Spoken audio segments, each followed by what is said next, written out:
नमस्कार दोस्तों, आज हम बात करेंगे कुछ ऐसे खास क्राइम्स के बारे में जो हमारे समझ और कानून के लिए बहुत इम्पॉर्टेंट हैं। ये क्राइम्स नॉर्मल चोरी या मारपीट से अलग होते हैं। इनका नेचर, करने वाले लोग और उनके मोटिव्स सब अलग होते हैं। हम बात करेंगे organised crime, white collar crime, socio economic crime, juvenile delinquency. तो चलिए शुरू करते हैं इस इम्पॉर्टेंट और डिटेल्ड डिस्कशन के साथ। 1.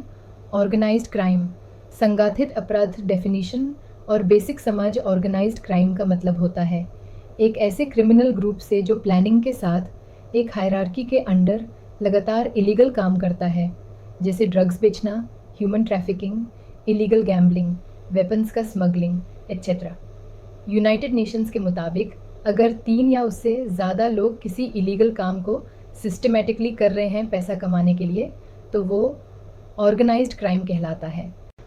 फीचर्स: गैंग या ग्रुप का होना, हर एक मेंबर का रोल फिक्स होता है।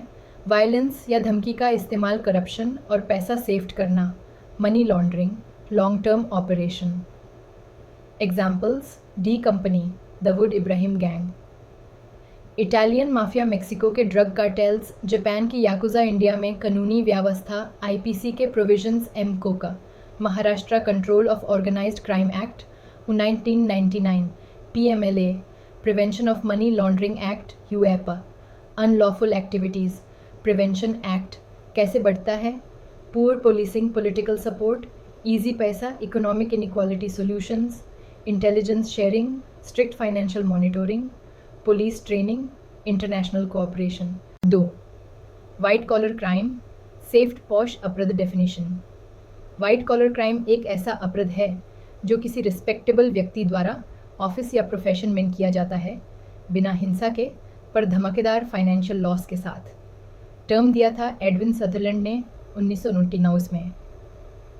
एग्जाम्पल्स: टैक्स चोरी, ब्राइबरी, इनसाइडर ट्रेडिंग, कंपनी के सीक्रेट इन्फॉर्मेशन का misuse. Bank fraud, corporate scams, India के famous cases, Harshad Mehta scam, Satyam computers scam, Nirav Modi case, Sahara scam. कानून जो लागू होता है, IPC sections 409, 420, 467, 471 etcetera. Prevention of corruption act, companies act, CB act, PMLA. Features: non violent, high financial damage, hard to detect. Business या सरकारी system का misuse क्यों होता है? लालच, अकाउंटेबिलिटी की कमी, complex financial systems, ethical training की कमी, रोकथाम, strong audit systems, transparency, whistle blower protection, corporate ethics training. 3. Socio economic crime, सामाजिक और आर्थिक अपराध। डेफिनेशन: ये क्राइम्स वो होते हैं जो समझ या इकोनॉमी को डायरेक्टली अफेक्ट करते हैं। ये वाइट कॉलर क्राइम से ज़्यादा ब्रॉड होते हैं और आम लोगों के रोज़ी रोटी से जुड़े होते हैं। Examples: black marketing, food adulteration, hoarding, माल छुपा के रखना। Environmental pollution, tax evasion, illegal construction, counterfeit currency, कानून, essential commodities. Act, food adulteration act, environment protection act, income tax act, consumer protection act. क्या खास है इन क्राइम्स में? लार्ज स्केल इफेक्ट, प्रॉफिट के लिए कॉमन पब्लिक का नुकसान। कभी कभी कॉरपोरेट या government nexus, direct impact on health, economy और पब्लिक ट्रस्ट। कैसे बढ़ते हैं? पॉवर्टी, करप्शन, रेगुलेटरी बॉडीज़ की वीकनेस, अवेयरनेस की कमी, रोकथाम, awareness drives, raids and inspections, tough fines and imprisonment, strong regulatory authorities. 4. Juvenile delinquency, किशोर अपराध। डेफिनेशन: जुवेनाइल डिलिंक्वेंसी का मतलब है किसी 18 साल से कम उम्र के बच्चे द्वारा किया गया अपराध। ये जनरली छोटी मोटी चोरी से लेके कभी कभी सीरियस क्राइम्स तक जा सकता है। इंडियन लॉ कहता है कि 18 से कम उम्र के ऑफेंडर्स को अलग कानूनी प्रोसेस से डील किया जाए।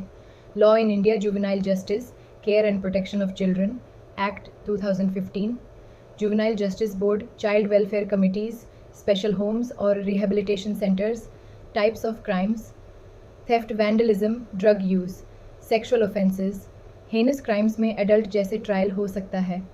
कॉजेज़: टूटी हुई फैमिलीज़, गरीबी, peer pressure, media influence, school drop out, drug addiction. Delhi 2012, Nirbhaya case, एक जुवेनाइल भी इन्वॉल्व था। इसके बाद ही 2015 में लॉ बदला गया और हेनस क्राइम्स में जुवेनाइल्स को एडल्ट के जैसे ट्रायल देने का प्रोविज़न लाया गया। रिहैबिलिटेशन, काउंसलिंग, एजुकेशन और training, mentorship programmes, observation homes, family support, comparative understanding. चारण क्राइम्स का फ़र्क। Organised crime dangerous, structured, long term profit के लिए टेरर या illegal trade. White collar crime non violent elite लोग करते हैं। कंपनी या फाइनेंस से related socio economic crime public को direct harm, price rise, food poisoning, environment destruction, juvenile delinquency. बकन के द्वारा किया गया अपराध focus is on reform not punishment. Conclusion दोस्तों, आज के समय में क्राइम का कॉन्सेप्ट बहुत बदल गया है। हर क्राइम को समझना, उसके पीछे के कॉजेज़ को समझना और सही लीगल फ्रेमवर्क के थ्रू उसका सोल्यूशन निकालना ज़रूरी है। ऑर्गेनाइज्ड क्राइम, हमें पावरफुल गैंग्स से निपटना है। White collar crime, corporate ethics और अकाउंटेबिलिटी लानी है। सोशियो इकोनॉमिक क्राइम, आम आदमी के सुरक्षा और राइट्स को प्रोटेक्ट करना है। जुवेनाइल डिलिंक्वेंसी, संवेदनशील अप्रोच के साथ रिफॉर्म करना है। क्रिमिनोलॉजी सिर्फ पनिशमेंट का नहीं, समझ और रिफॉर्म का साइंस है। और जब हम क्राइम्स को कैटेगरीज़ में समझ जाते हैं तभी हम उनसे इफ़ेक्टिवली डील कर सकते हैं। अगर आपको ये टॉपिक वैल्यूबल लगा तो लाइक, शेयर और सब्सक्राइब करना ना भूलिए। नीचे कमेंट करके बताएं कौन सा क्राइम आपके एरिया में सबसे ज़्यादा कॉमन है और क्या आप उसके सोल्यूशन के लिए कोई स्टेप लेना चाहेंगे। मैं मिलता हूँ आपसे अगले वीडियो में एक नए टॉपिक के साथ। तब तक के लिए स्टे अवेयर, स्टे सेफ और कानून को समझिए। जय हिंद।